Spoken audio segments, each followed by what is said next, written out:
myself for not doing all that I could do. I know I drink. I like to party. I want you to say I'm an alcoholic. I'm not an alcoholic. You can say it as loudly as you want, but we're not going to believe you. I was waiting until later to hand out this year's gifts from corporate. I don't think they're appropriate anymore.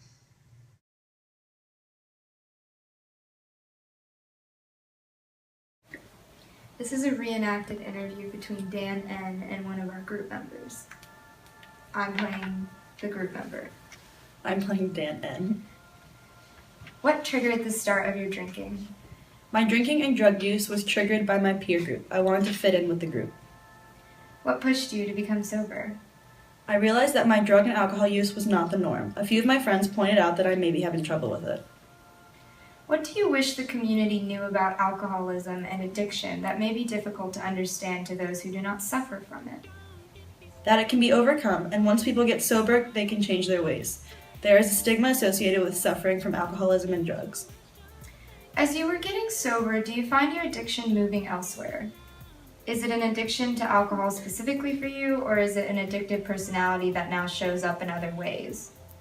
If I didn't use Alcoholics Anonymous, I know that I would look to other areas to change my feelings. This is what alcoholism is about, your feelings. If you feel bad, get drunk. If you're depressed, get drunk. If you had a bad day, get drunk. AA is a great program to help you deal with your feelings. What are the specific differences you felt about your body, physically and mentally, when you were in the midst of your addiction and gradually when you started to become sober? When you are in an addiction, it's all about the addiction. You don't care about anything else. It causes you to be very self-centered. As you get sober in AA, you are encouraged to take care of your body and to change your thinking. By exercising, you release endorphins that help to minimize the negative feelings associated with withdrawals. Did your drinking or being sick from drinking ever interfere with taking care of your home, family, schoolwork, or any other important aspects of your life? Yes, drinking and cocaine addiction was the most important thing. Relationships, money, and physical health all suffered. Did you realize that drinking leads to depression, anxiety, and other health problems, or were you in denial about it and did not think that it could happen to you? It's a progressive disease. At first it's fun, but then it becomes a problem that you can't stop.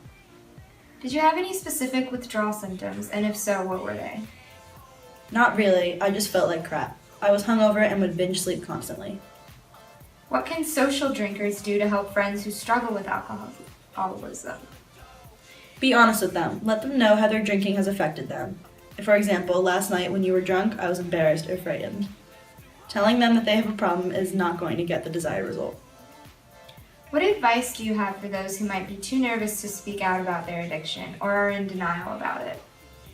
Get to a meeting and speak to someone who has some sobriety. We know how you feel.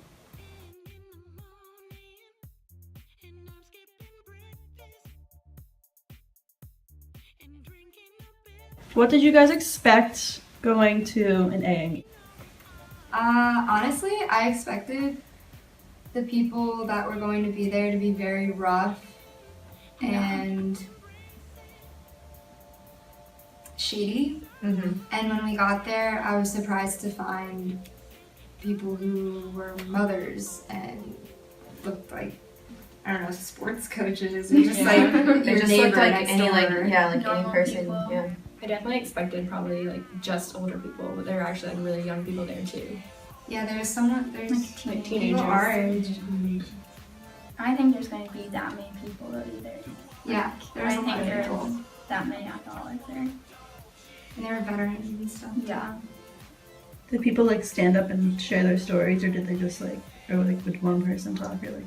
It was just one person that talked and shared her story. Yeah, she went in like in depth telling, so it was Okay. very emotional. Her whole life, kind of. Mm-hmm. Yeah, from the time that she had her first drink to the different parts of her life that drinking impacted her negatively, and then to sobering up.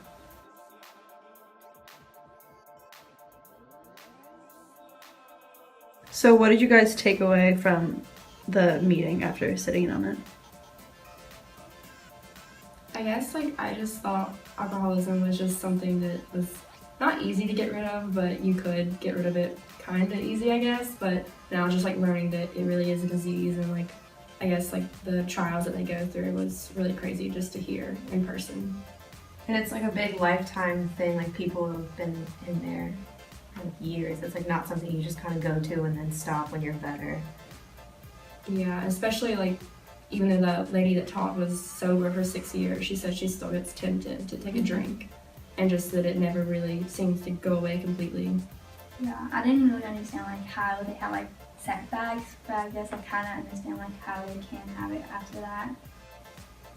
I realized that alcoholism is very insidious and it can progress slowly, so that they didn't realize they're an alcoholic. It didn't start out that way all the time. It's like it sneaks up on you. Do they have any like traditions or ceremonies that they perform at every meeting or like every once in a while at a meeting or anything? They have Coins for like, I don't know what they're called, like milestone coins or something for like, if you're 30 days sober, you get a coin. And someone got a 30-day, right? Yeah. Someone got a Someone got a 30-day. 30-day, and then someone got their like coin for starting out. It was like the first one you get when you like admit you have a problem. And that was really cool when that happened. awesome. And I think the coins went up. It was like 30 days, 60 days, just like Nice. progressive milestones, yeah. How is alcohol absorbed? 20% is absorbed in the stomach and 80% is in the small intestine. And once the alcohol is absorbed in the small intestine, it's transported to the liver. How is alcohol metabolized? Enzymes in the liver metabolize the alcohol, namely alcohol dehydrogenase. Until all the alcohol is metabolized, it travels throughout your bloodstream and it affects your central nervous system. So that's motor skills and judgment impairs you. And the liver can metabolize 1 drink per hour, and 10% of the alcohol you consume is unmetabolized, 5% of it is breathed out, and that's how breathalyzers work, and then 5% of it comes out in your urine.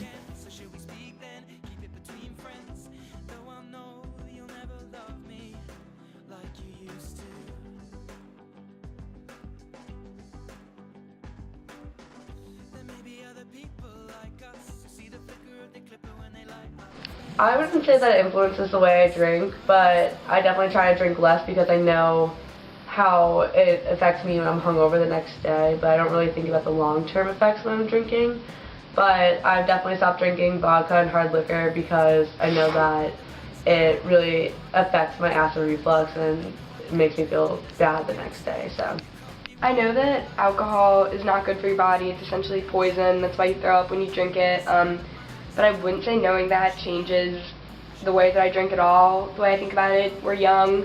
I'm not going to binge drink for the rest of my life, and I don't even do it very frequently now compared to how some people do it. And while it's not good for my body, I think that I'll live a long enough and healthy enough life in the long run that it should cancel out the effects like liver damage and things like that. Okay, so alcohol affects your nutrition in excess. It can cause a protein deficiency because it depresses your protein synthesis, and some people might replace alcohol for a meal. Your stomach cells become inflamed, and then your intestinal cells are unable to absorb important vitamins such as folate and B12. And then some of the risks associated with excess alcohol is night blindness, breast cancer in women. Just 1 drink a day can cause that. High blood pressure, brain damage, anemia, and emotional and social problems. In 2013, 16.6 million people had an alcohol use disorder at the age of 18 or older, and 10.8 of those were men and 5.8 was women, and 1.3 million out of those 16.6 got help at a special rehab center or other special facilities.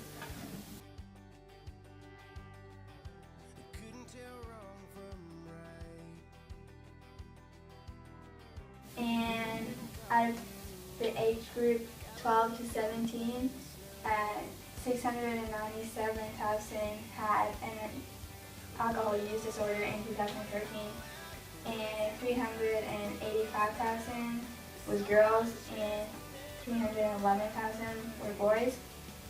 And out of those, 73,000 got help at a special rehab center or other facilities. And in the U.S., each year, 88,000 people die from some kind of alcohol-related abuse or anything like that. And more than 7 million kids live in a household with alcohol abuse of some sort. I would never not eat, but from past experiences I learned that if I had like smaller meals, then it's easier for me to get drunk and I don't have to drink as much. So like instead of having a really big dinner, I'll have like a lighter dinner at like 4 o'clock so that by the time I'm drinking, I'm not like really full. I always try and eat like a pretty substantial meal before I drink because like I know my body will not tolerate me not eating and then drinking on an empty stomach. It would just lead to me throwing up, honestly, and that's just a night ruiner. But I do have a friend that purposely like skips eating dinner so that she can get really drunk, and it just never leaves till a good night. She always ends up sick in the bathroom on the floor.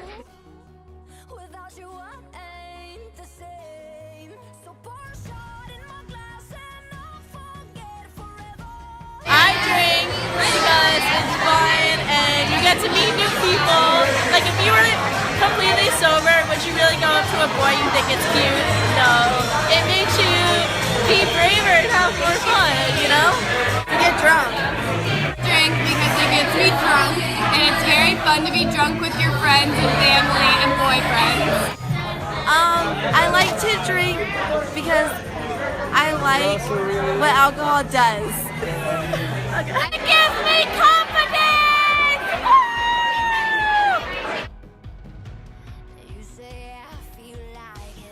What should I do before drinking? Before drinking, you should definitely have dinner. Eating dinner that contains high natural fat is good because it takes longer for the body to digest, so that means it takes longer for the alcohol to get absorbed into your system. These are also some foods that you should try to incorporate while you're eating dinner.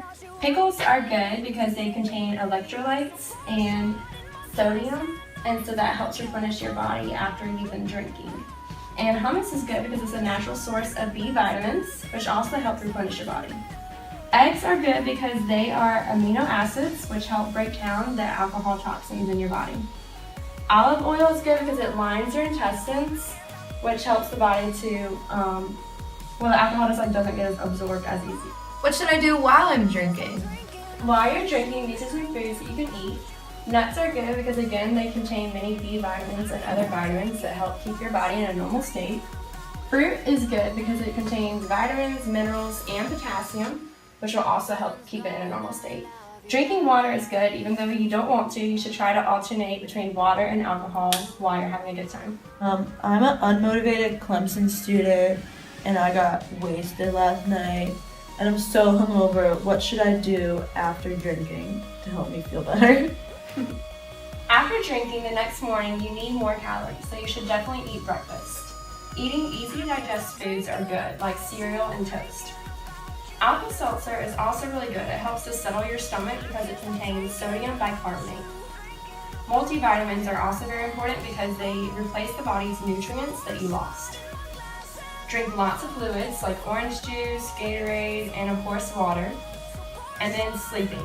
Your body actually has the natural capacity to heal it on its own, so just sleep a lot. And then once you're feeling better, maybe exercise, and then your body will feel better too.